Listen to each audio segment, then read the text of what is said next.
আমানু, নিশ্চয়ই যারা ঈমান আনয়ন করবে, ওয়া আমিলুস সালিহাত, নেক আমল করবে, ওয়া তাওয়াসাউ বিল হক, যারা এই ঈমান আমলের দাওয়াত অন্যকে দান করবে, ওয়া তাওয়াসাউ বিস সবর, ঈমান আমলের ক্ষেত্রে বিরুদ্ধাচরণকারীদের মোকাবেলায় সবর এখতিয়ার করবে, এই গুণে গুণান্বিত যারা, এরা জান্নাতি, বাকি সব জাহান্নামী।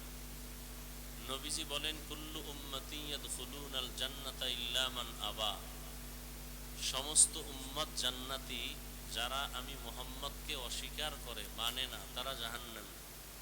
কিলা মান আবা, সাহাবায়ে কেরামদের থেকে কেউ প্রশ্ন করলেন, হে আল্লাহর রাসূল, আপনাকে মানে না, অস্বীকার করে, তারা কারা? ক্বালা, নবীজি বললেন, মান আতাআনি দাখালাল জান্নাহ, যারা আমার অনুকরণ করে তারা জান্নাতি। ওয়া মান আসানি ফাকাদ আবা, যারা আমার বিরোধিতা করে তারা আমাকে অস্বীকারী হিসেবে জাহান্নামী। আয়াত ও হাদিসের তরজমা শেষ। এবার সংক্ষিপ্ত কিছু বিশ্লেষণ, আপনাদের ধৈর্যের উপরে কথা। আল্লাহ যদি তৌফিক দান করেন, কারণ আল্লাহ তৌফিক না দিলে কিছুই সম্ভব না। আল্লাহ চাইলে সব সম্ভব, বান্দা চাইলে কিছুই সম্ভব না যদি আল্লাহ না চান। আল্লাহর পক্ষ থেকে যেটা ফয়সালা সেটা সম্ভব, বান্দার পক্ষ থেকে যা হওয়ার সেটা সম্ভব না। এক কথায় বলি, বান্দা চাইলে কিছুই হবে না, আল্লাহ চাইলে সব হবে। তো আপনারা অনেক দূর থেকে কষ্ট করে আসছেন সওয়াবের আশায়, পরকালের কিছু সম্বল সঞ্চয় করার নিয়ে। কোরআন হাদিসের আলোকে এখন এই বাগানটা বেহেশতের বাগান। নবীজির হাদিস মতে এখন আপনাদের আমল নামায় নেক লেখতেই থাকবেন ফেরেশতারা, অনবরত, কোনো গুনাহ লেখবেন না। নবীজি বলেন, ঘর থেকে যখন আপনারা বের হয়েছেন, আল্লাহ পাক প্রত্যেকের পেছনে ৭০,০০০ রহমতের ফেরেশতাকে কাফেলা বানায় দিয়েছেন। আল্লাহ পাক ঘোষণা দিয়েছেন, এখানে বসার পরে আপনাদের জীবনের সব গুনাহ মাফ। এই বরকতের মজলিস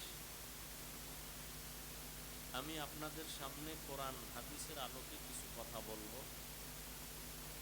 ওই কোরআন আর ওই হাদিসের কথা যেগুলো ১৫০০ বছর পর্যন্ত কেউ ভুল বের করতে পারে নাই, অপচেষ্টা করেছিল অনেকেই, ব্যর্থ হয়ে কেউ কালেমা পড়েছে, মুসলমান হয়েছে।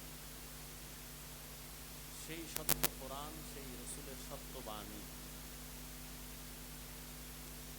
কারণ আমাদের ওলামায়ে কেরাম যা বলি, এর মূল পুঁজি কোরআন শরীফ।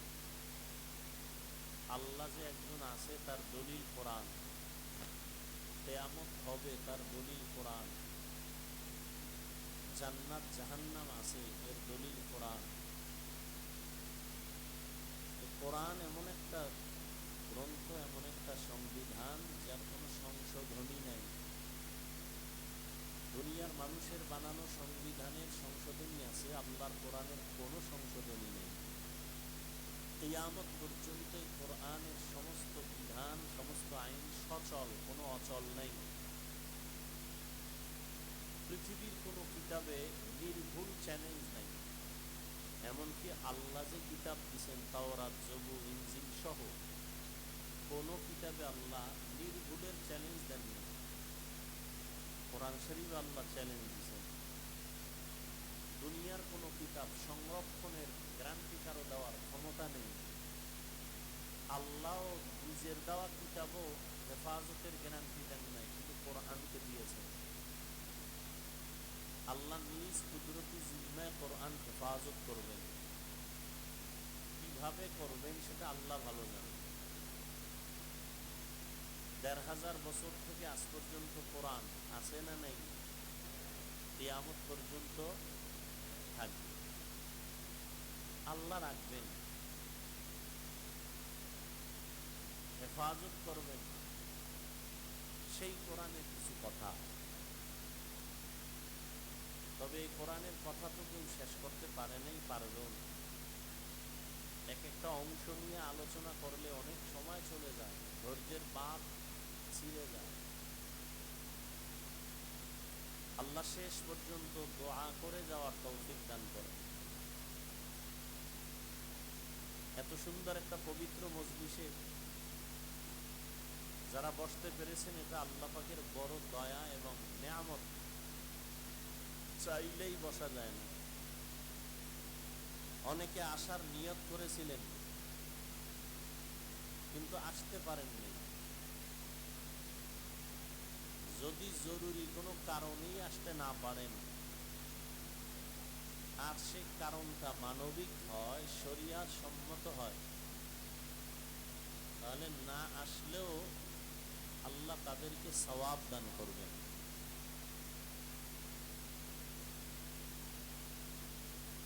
আবার একদল এখানে আসছেন, কিন্তু ভাগ্যের নির্মম পরিহাস, আসছেন ঠিক কিন্তু এই বরকতি প্যান্ডেলে বসতে পারে নাই। এরকম নাই কেউ? এরা কোথায়? এরা দোকানে।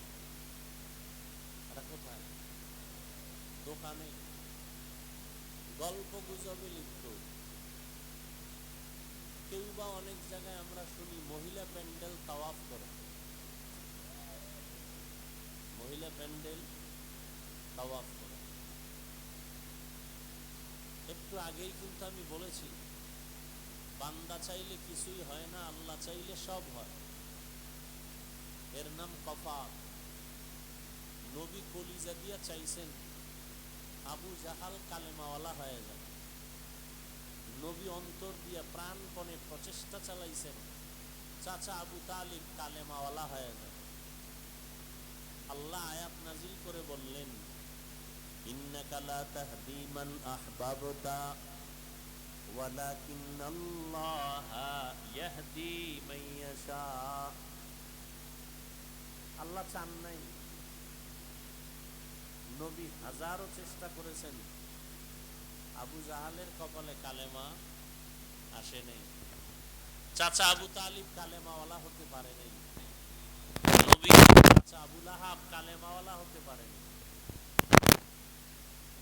তাহলে এবার বুঝেন কপাল কত নিকৃষ্ট। নবীজির বয়ানে কোনো ভেজাল আছে? এই সত্য কথাটা বলবেন, স্বীকার করিয়েন, আওয়াজ দিয়েন, মানেন আর না মানেন। সবাই তো মানে না। কারণ আমি নামাজ পইরা, রোজা রাইখা, বইরা, পর্দা কইরা যেই অবস্থানে আছি, এর থেকে আপনারা অনেকে ভাবতেছেন আমরা নামাজ ছাড়া হুজুরগো থেকে ভালো আছি, তা নামাজের দরকার কি?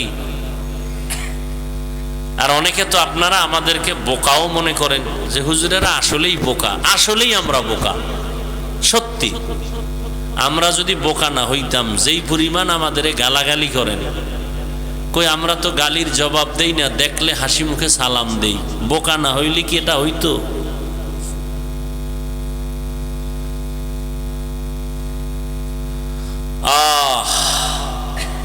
তবে একটু কথা শুনেন খেয়াল করে। আপনাদের আল্লাহ কবুল করছেন, আসছি শত ব্যস্ততার মাঝেও। জানি না আবার দেখা হবে কবে, জানি না। একটু খেয়াল করে কথা শুনেন, মানেন আর না মানেন, অন্তত সত্য কথাটা সমর্থন করিয়েন, স্বীকার করিয়েন। নবীজির বয়ানে কোনো ভেজাল আছে? সেই নবীজির বয়ানে আবু জাহাল কালেমা পড়ে নাই, এর নাম কফাল। চাচা আবু তালিব কালেমা পড়তে পারে নাই, এর নাম কফাল। তা আমাদের বয়ান তো কোনো প্রশ্নই উঠে না। নবীজির বয়ানে যদি কালেমাওয়ালা না হয়, তা আমাদের বয়ান তো কিছুই না। আর কপাল যদি খুলে যায়, তাহলে নবী